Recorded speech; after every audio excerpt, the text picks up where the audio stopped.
le plateau de discussion est ainsi installé. Consommation de drogue en milieu scolaire. Nos enfants sont-ils en danger, Karamat?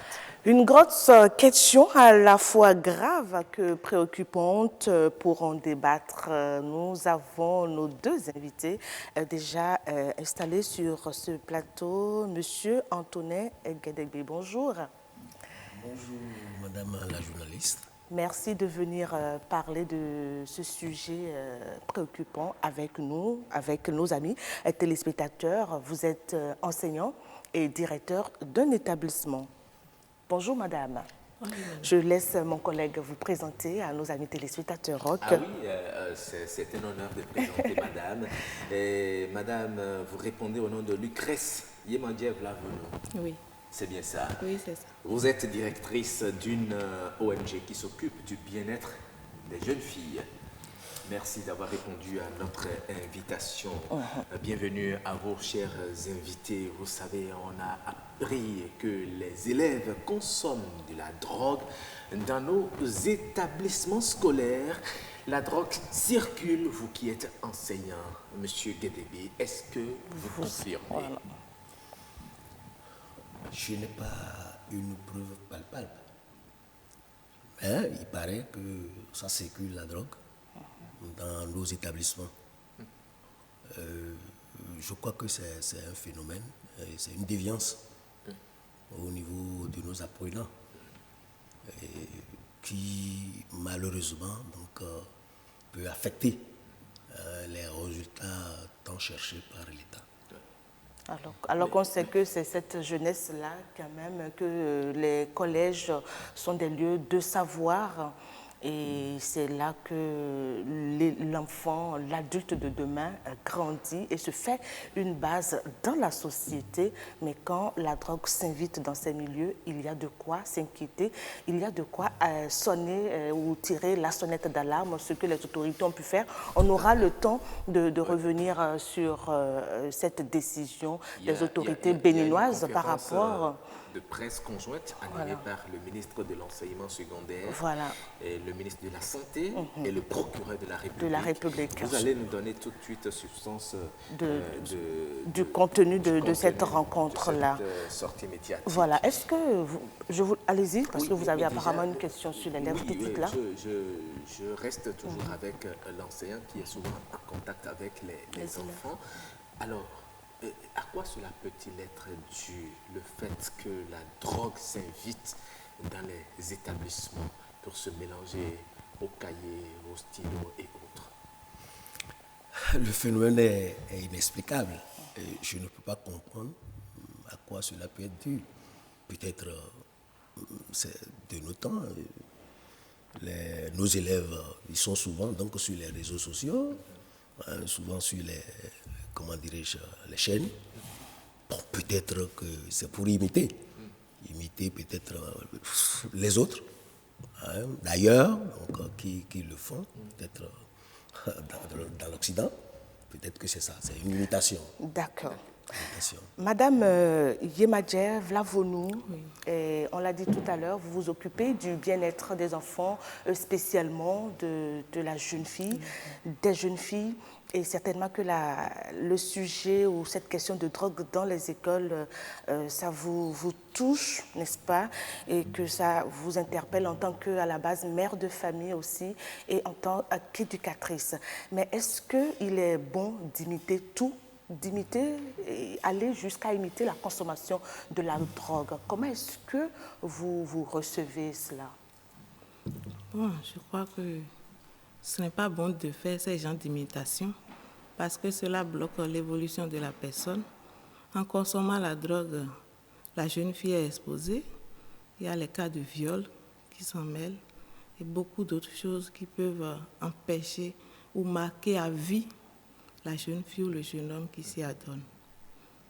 Mais vous savez, lorsqu'on parle de vous êtes parent, vous apprenez qu'aujourd'hui la drogue circule dans les établissements. En tant que parent, est-ce que vous n'êtes pas inquiet? Vous ne vous demandez pas mais comment ces produits psychotropes atterrissent dans les établissements? Est-ce que vous avez eu des indices de réponse à ces questions?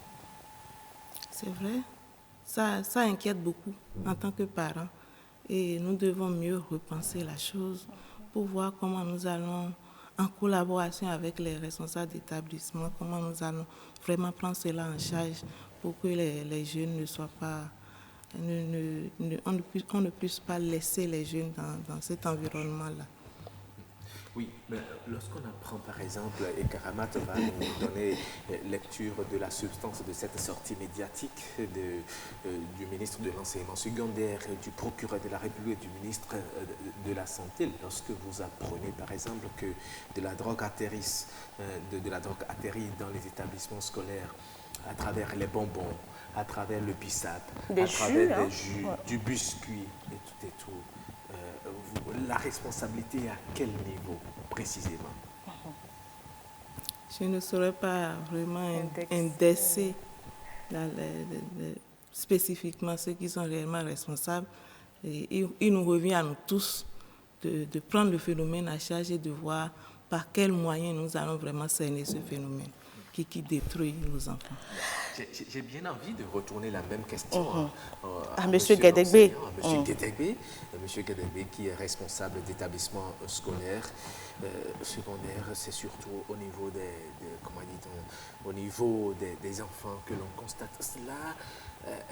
On apprend que ces produits que consomment les enfants dans les établissements scolaires sont dissimulés dans des bonbons, dans des bissap, des jus de fruits. Alors que quand on parle même des bonbons, de ces friandises-là, on voit beaucoup plus les enfants s'intéresser à cela. C'est même pas forcément les adultes. Donc on se rend vraiment compte que c'est un phénomène quand même qui veut détruire ou qui est en train déjà de décimer nos enfants. Alors, quand ça se passe comme ça, c'est qui les auteurs? Comme l'a dit madame tout à l'heure, on ne saurait le dire, on ne saurait indexer une personne bien précise. Je crois que c'est un travail à nous tous, surtout qu'il s'agit donc de milieu scolaire. Moi, je crois que en tant que chef d'établissement, il va falloir nettoyer d'abord les environnements immédiats, donc de nos établissements. Parce que c'est vrai, et moi je suis en train d'apprendre le phénomène. Je n'ai jamais su qu'on pourrait distribuer, n'est-ce pas, cette substance à travers donc, aux friandises, les friandises. Et je crois que la première des choses, c'est de nettoyer d'abord nos environnements immédiats. Et quand vous parlez de nettoyage, on va y revenir dans cette émission. Le temps pour nous de revenir rapidement sur cette décision des autorités. Et comme nos invités le disent déjà si bien, la drogue dans nos écoles, c'est la responsabilité de tous. Et les autorités ont pris déjà leur responsabilité. Elles sont montées au créneau tout récemment. Alors, la drogue distribuée au Bénin dans des bonbons et jus. Les autorités du Bénin ont fait savoir le 7 février de cette année 2020 sur la distribution du cannabis dans certains collèges de Cotonou. Les élèves de certains établissements de Cotonou consomment du cannabis, peut-être sans le savoir. C'est ce qui ressort du point de presse du ministre de l'enseignement secondaire, M. Maounio Kakpo, celui de la santé, M. Benjamin Mpati, et le procureur de la République. Alors, Roch, selon les informations, les autorités béninoises ont décidé de prendre des mesures drastiques. Les trafiquants de stupéfiants, a-t-il expliqué, donc le procureur déploie désormais plusieurs stratégies pour faire circuler leurs produits et les nouvelles cibles sont les élèves dont les parents sont d'un certain rang social. La drogue circule, elle circule sous forme de pilules, elle circule sous forme de bonbons, de gâteaux, de jus de fruits, elle est cachée dans les jus de bissap. Elle est distribuée par des personnes étrangères à l'école, mais aussi par des élèves, a-t-il fait savoir. La drogue a été retrouvée, et là c'est ce qui est dommage, dans le sang d'un jeune garçon de 14 ans en classe de seconde. Il s'est évanoui après avoir pris du gâteau à l'école. Un comportement inhabituel, et ça, les faits remontent au 24 janvier. De cette année. C'est assez inquiétant tout ce que nous avons entendu là. Très inquiétant, un enfant qui s'est retrouvé évanoui après avoir pris du gâteau. Et selon les analyses, on a retrouvé des traces de drogue dans son sang. Monsieur l'enseignant. C'est vraiment inquiétant, comme vous le dites. Je ne sais pas. Quelles pourraient être les conséquences, oui. On a parlé des trafiquants. Des trafiquants. Quel peut être l'objectif que visent ces trafiquants, justement, en investissant les milieux scolaires pour inoculer la drogue à ces enfants? Il doit avoir forcément une raison derrière ce comportement. Et selon le communiqué que nous avons lu tout à l'heure, on dit que ce sont les enfants des riches qui sont leur cible. Certains rangs sociaux. Oui, quand on dit certains rangs sociaux. Qui sont nantis, des enfants dont les parents ont les moyens. C'est quand même étonnant. C'est vraiment étonnant parce que quand je réfléchis donc au phénomène, je ne me l'explique pas. Vraiment. Ça doit être quand même les premières personnes qui sont exposées, ça dit, qui sont exposées face aux conséquences de ce genre de trucs, c'est déjà vous, en tant qu'enseignant, qui restez, qui partagez, qui passez du bon temps, assez de temps avec ces enfants, parce que nous savons tous que la consommation de la drogue sous différentes formes a des conséquences et néfaste sur la santé d'un individu, déjà la santé physique et beaucoup plus la santé mentale. Et c'est dans ce sens-là que nous aurons tout à l'heure avec un psychologue qui pourra nous donner des exemples concrets, surtout quand il s'agit des enfants. Alors vous, quand on parle de trafiquants, parce que le mot trafiquant, ça renvoie quand même à quelque chose de très dangereux, de très grave, mais quand on l'affiche ou quand on le colle à l'établissement, il y a de quoi avoir peur. Quelles pourraient être, selon vous, madame, les conséquences de ce genre de trucs dans la vie de nos jeunes élèves? Les conséquences peuvent être vraiment énormes, et telles que vous l'avez dit tout à l'heure, et ça peut amener des conséquences assez graves sur la santé mentale de l'élève et sur sa santé physique. Parce que ça donne une ouverture à beaucoup d'autres déviances dont nous ne maîtrisons pas totalement la séquence. Oui. C'est vrai. Nous avons interrogé quelques citoyens dans la ville de Cotonou. C'est Ano Adadja qui les a interviewés. Est-ce qu'ils sont informés que la drogue circule effectivement dans les établissements scolaires? Il a tendu son micro à des parents et même à des apprenants. Je vous prie de les écouter. On sait que c'est un produit vraiment toxique qui nuit gravement à la santé de l'homme. En parlant de la drogue, il y a plusieurs types de drogue. Nous avons ce qu'on appelle cocaïne. Et au Bénin, ici, nous avons le chanvre indien, autrement appelé dans notre langue nationale, en fond, gay. J'entends parler il y a cannabis, il y a cocaïne, il y a le chanvre indien et d'autres, quoi. Donc, les gens ont l'habitude de faire circuler ce produit qui nuit vraiment à la santé de l'homme. D'autres déchirent leur corps pour pouvoir mettre dedans, pour mieux circuler en sécurité. D'autres avalent pour pouvoir chier ça, ou bien pour se faire opérer après, pour se faire d'argent avec ce produit.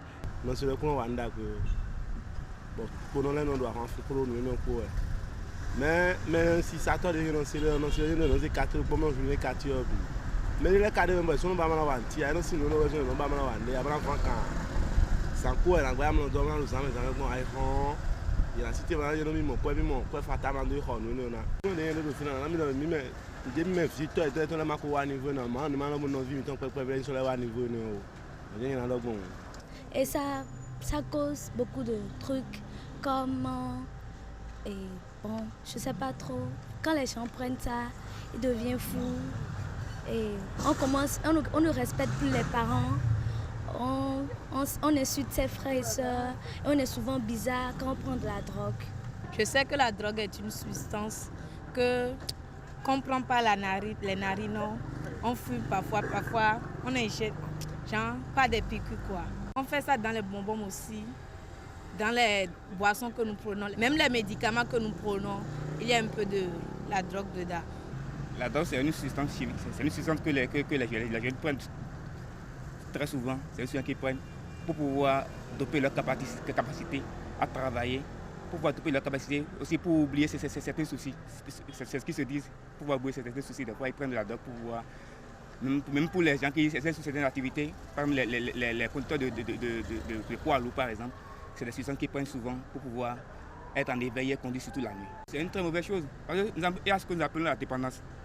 Au fur et à mesure que vous en prenez, la quantité que vous prenez aujourd'hui pour être satisfait, c'est pas la même quantité que vous allez prendre demain pour avoir la même satisfaction. Au fur et à mesure que vous évoluez, la quantité doit être, vous devez augmenter la quantité. Parce que vous allez développer au fil du temps une certaine dépendance. Dans ma maison, quoi, quelqu'un qui prenait de la drogue, une femme enceinte, a voulu le poignarder. Non, ils ont fini par l'arrêter. S'il vous plaît, la drogue, c'est un phénomène très, très, très imprudent que l'on doit éviter pour ne pas nuire sa santé. Quand on prend, c'est qu'on sent, je n'ai pas encore entendu que quelqu'un a pris de la drogue et qu'il s'est bien comporté. Il faut sensibiliser la population sur les conséquences néfastes d'utilisation ou bien de consommation des drogues. Donc, et pour faire cette sensibilisation, il faut que le gouvernement recrute des ONG, des organisations non gouvernementales pour qu'elles fassent ces genres de sensibilisation, que ce soit dans les villages, dans les villes, que ce soit dans les campagnes aussi. Roch Akwenyino, vous êtes à l'antenne pour le plaisir de nos amis téléspectateurs tout à l'heure, mais oui, je voudrais revenir rapidement sur l'un des propos d'un des intervenants qui a dit qu'il faut passer à la sensibilisation, et c'est sur un point sur lequel les autorités sont en train de mettre l'accent, en plus de mettre ces auteurs-là en garde, c'est-à-dire selon le procureur, ils vont passer par, comment appelle-t-on, des moyens de sensibilisation, sensibiliser nos jeunes élèves. Et là, je suis tentée de demander à nos invités ici présents, la sensibilisation pour vous, c'est déjà quoi? Qu'est-ce qu'on peut y mettre? Non, mais on peut y mettre beaucoup de choses. Ça pourrait corriger quelque chose selon vous? Bien sûr, ça peut corriger. De toute façon, c'est maintenant que je suis en train de comprendre ce qui se passe actuellement dans nos établissements. Et c'est vrai, je n'étais pas au courant de la situation, mais à voir le comportement de nos apprenants ces derniers temps. Eh bien, le comportement. Qu'est-ce que vous mettez dans le comportement agressif? Agressif, nous avons même appris tout récemment qu'il y a un apprenant qui a poignardé, qui a donné des paires de gifles, même à son enseignant, en pleine situation de classe. Et les enfants, nos apprenants n'ont plus aucun égard. Donc envers... Et pour vous, cela serait dû ou cela pourrait être dû à la consommation du cannabis? C'est ce que je suis en train de comprendre, en fait. Parce que cette histoire, cette substance, c'est vraiment dangereux. Peut-être que l'enfant, l'apprenant qui a giflé son professeur, si on lui avait fait des tests sanguins... On aurait pu trouver peut-être des traces donc, dans son sang, des traces donc, de ces substances-là. Donc il faut sensibiliser aujourd'hui. Il faut sensibiliser. Je dirais même une sensibilisation à outrance. Ça dit que ce n'est pas seulement au niveau donc, des chefs d'établissement. Tout le monde est indexé. Les parents d'élèves. D'abord, à la maison. Parce qu'à un moment donné même, ça dépasse ses parents. Oui. Et un exemple, il y a un parent, un enfant donc, a eu un comportement déviant, on a fait inviter ses parents. Mais le parent, il a dit... Voilà ce que je te disais à la maison. Maintenant, c'est sorti. Cela veut dire quoi? Ça veut dire que à un moment donné, le parent était exacerbé, il n'en pouvait plus et il s'est résigné. Alors, donc, il va falloir que les parents d'élèves ne démissionnent pas. Voilà. C'est ça. C'est assez important. Et quant au... Mais l'autre chose aussi, madame, vous savez, quand on parle de milieu scolaire, ce n'est pas seulement ceux qui consomment, ils ont des amis qui savent, par exemple, que leurs amis également consomment. Est-ce qu'il ne faut pas les sensibiliser à dénoncer justement ceux-là qui ont des comportements suspects, des comportements bizarres, comme quelqu'un l'a dit tout à l'heure dans la Vox Pop, aller les dénoncer aux responsables et même aux parents? Oui, je crois qu'il faut qu'on y en arrive parce que la consommation de la drogue peut amener beaucoup de choses dans la vie des élèves et nous devons vraiment les aider à y arriver. Et puis, depuis la maison, commencer la sensibilisation depuis la maison, que les parents puissent avoir du temps pour discuter avec l'élève dès son retour de l'école, comment ça s'est passé, s'intéresser à la vie de l'enfant. Et comme ça, il peut s'ouvrir aux parents et aider, canaliser l'enfant pour que dès qu'il constate un comportement suspect, il puisse vraiment toucher du doigt. Ce que je voudrais savoir avec vous, vu que vous travaillez dans l'orientation de l'éducation de la jeune fille, est-ce que vous voyez notre jeunesse aujourd'hui féminine aller vers cette déviance-là, ou c'est plutôt la chose des garçons? Le constat, c'est que ce n'est plus seulement les garçons. Les jeunes filles sont en train d'être mêlées à la chose parce que c'est une porte ouverte pour eux. Il y en a qui veulent échapper au contrôle parental. Quand ils prennent cela, ils disent que bon, ça permet à la fille de se lâcher, de pouvoir faire certaines choses que les autres ont envie de constater. Et puis, de fil en aiguille, elle commence à entrer dans des clubs. Et à la fin, c'est vraiment Et on difficile. sait un peu ce que ça donne, hein, des clubs de jeunes filles, Voilà. des clubs de jeunes garçons. Moi, j'ai suivi sur une chaîne internationale dont je tais le nom, que des enfants se retrouvaient, se donneraient des rendez-vous dans des résidences pour des partous. Donc, je pense que c'est l'une des conséquences quand même dangereuses de la consommation de la drogue. Et il faut vraiment qu'on puisse travailler. Et comme on le dit, personne ne gagnerait à travailler en vase clos, et parents et enseignants. Et ce qui pourrait altérer tout cela, tout ce travail fait en amont, Roch, je crois que c'est l'éducation parallèle, l'éducation qu'on reçoit dans la ville. Et c'est là qu'il faut surtout mettre l'accent. C'est-à-dire ceux qui vous entourent quand vous sortez. C'est sur ça qu'il faut aussi travailler. Monsieur Kedegbe. Non, naturellement, Oui. je crois que c'est ce qu'il faut faire. Il faut vraiment travailler donc, à ce que le phénomène soit plus ou moins éradiqué. D'accord. Oui, et en quoi faisant, bien sûr, Allez-y.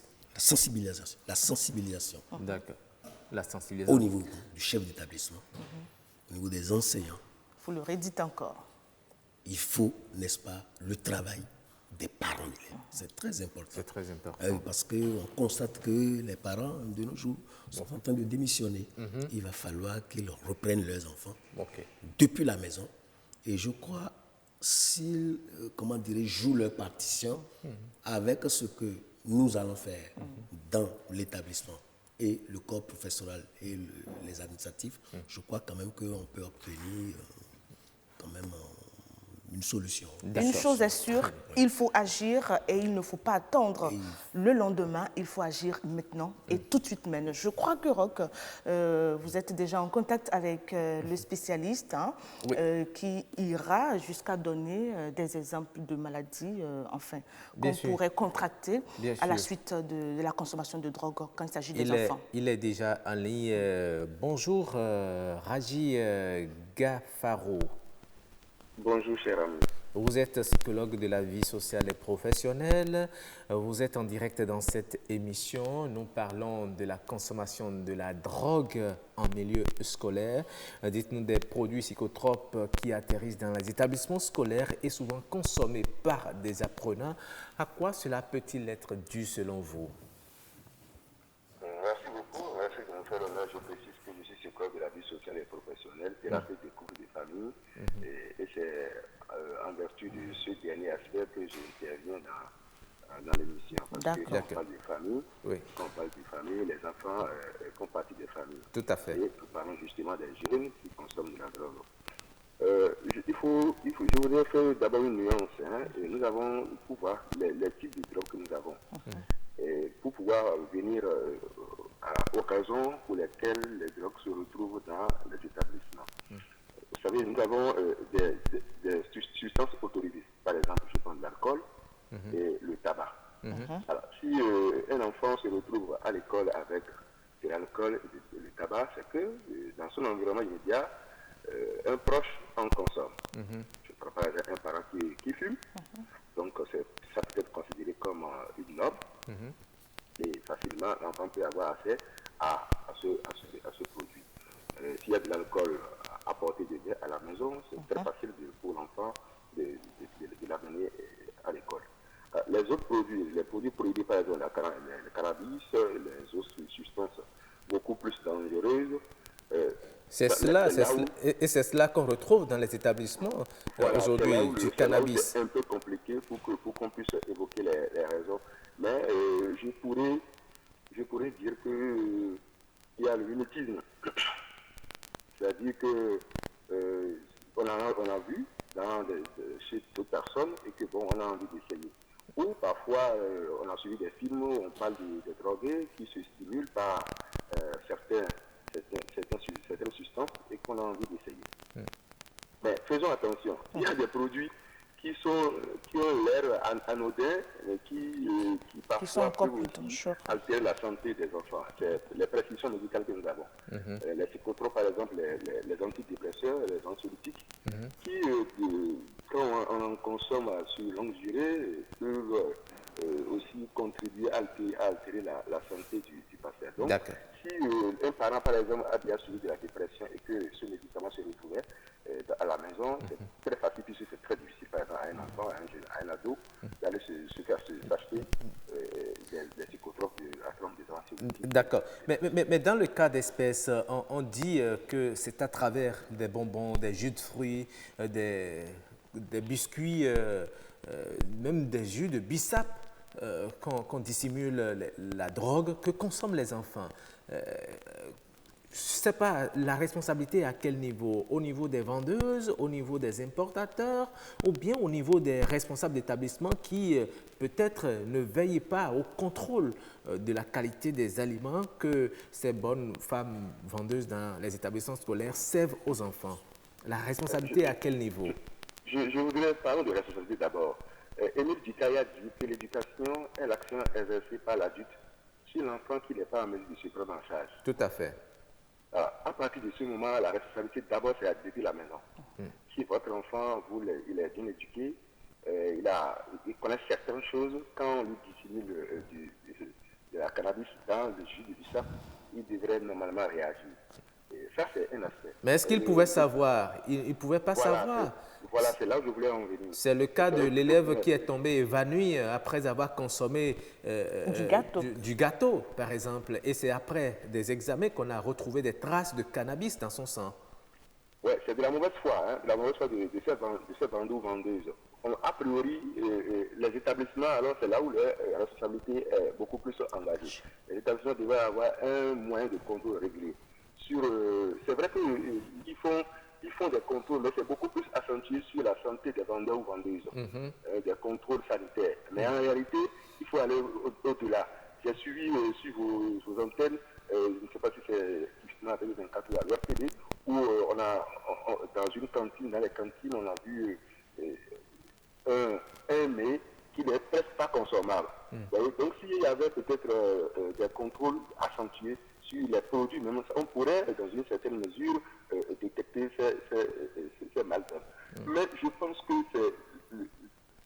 c'est tellement malsain pour un vendeur dans un établissement.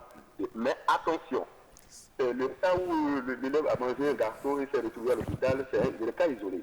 La plupart du temps, ce sont les enfants eux-mêmes qui connaissent ceux qui vendent ces choses-là, puisque la porter à l'école leur paraît un peu difficile, ou la voir leur paraît un peu difficile. Et que bon, ils ont des moyens pour pouvoir se Donc, ils peuvent l'avoir consommé en cours de route et venir tomber peut-être évanoui à l'école.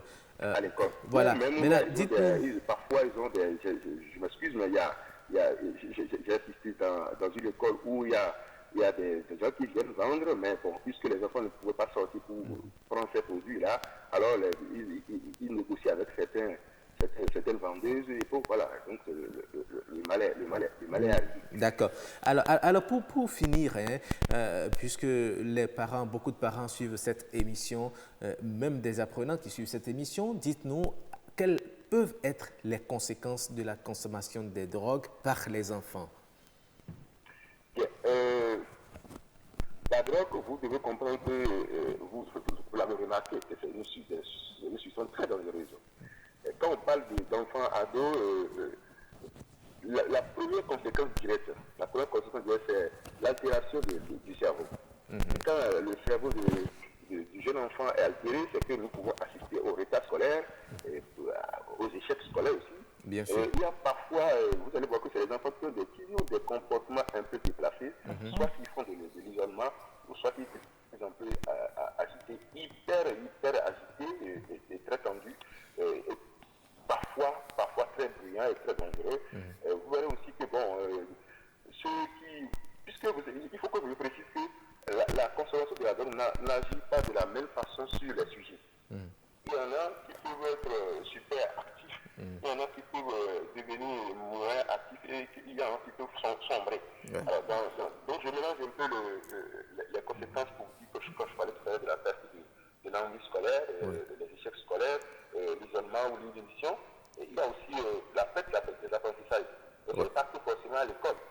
Quelqu'un peut-être qui est dans un apprentissage qui apprend un métier peut avoir ne peut avoir le cours. Il y a la déscolarisation dans le cas de nos enfants qui vont à l'école et la vulnérabilité psychiatrique. C'est-à-dire que c'est ça. La vulnérabilité psychiatrique.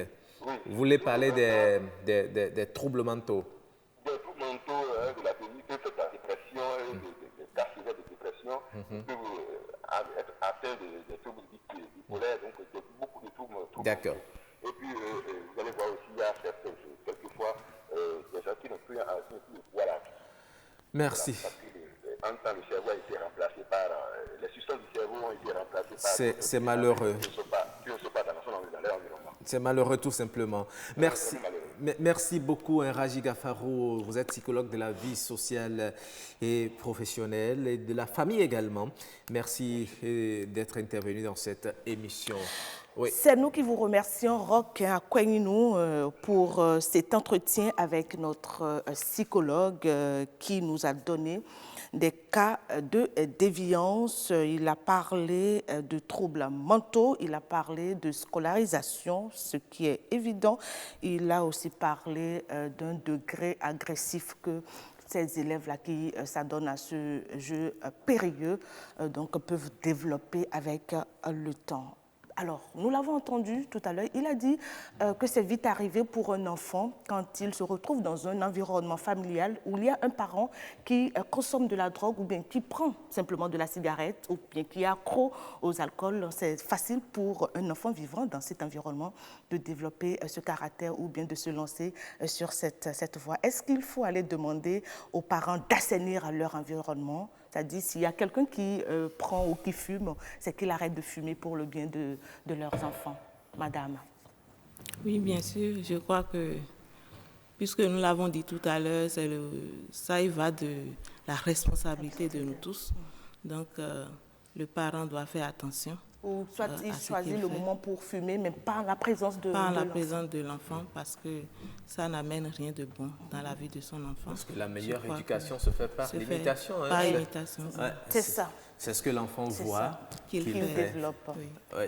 Et il y a un proverbe fond qui dit, je ne sais pas si je le restitue, allez-y, on dit Amandé, bon monde n'entend c'est bien ça, non, mais c'est bien ça, oui. Oui, mais lorsque vous entendez tout ça, monsieur l'enseignant, monsieur Guédégbé, Antonin, est-ce que quelque part, vous ne voyez pas que, bon,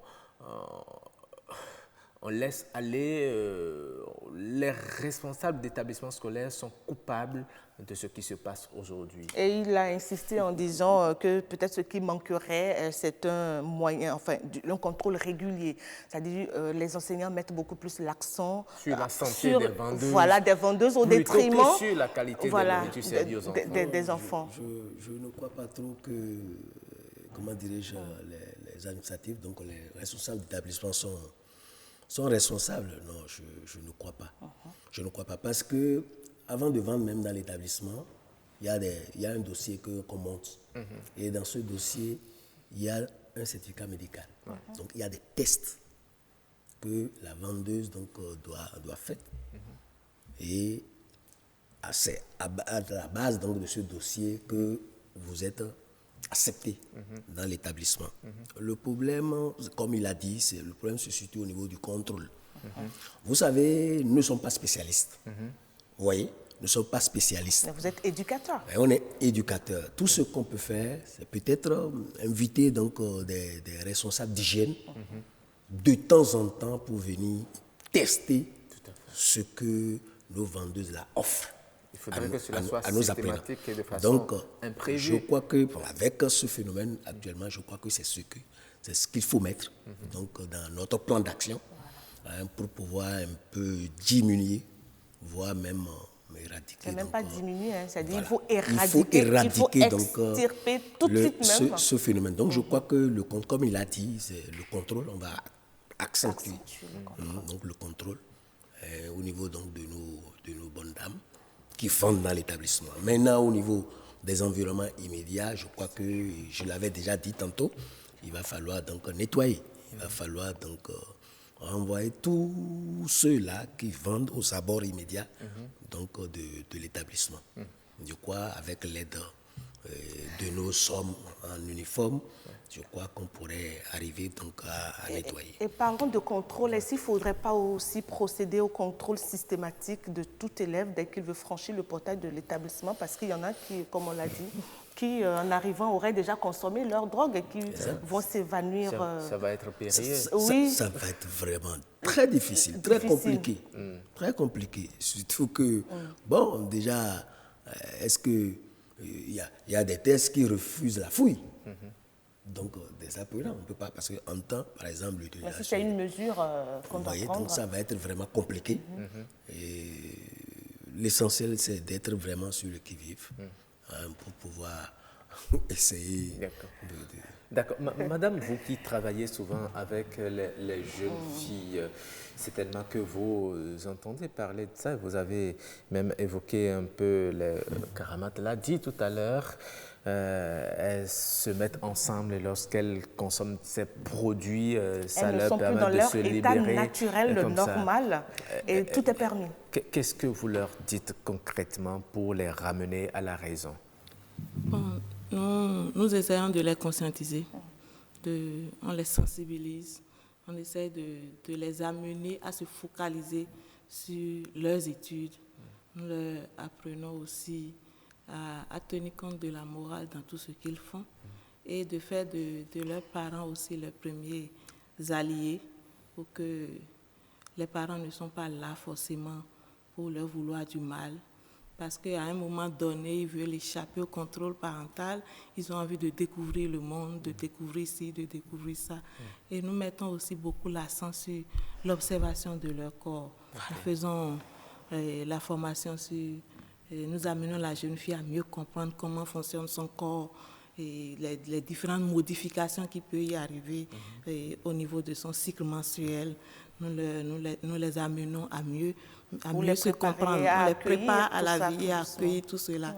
Et à travers cela, la plupart des formations que nous avons faites dans les établissements et sous le couvert avec la permission du ministre de l'Éducation et le ministre de l'Enseignement secondaire et le ministre de la Santé, ils nous ont autorisés à aller avec le concours des directeurs d'école.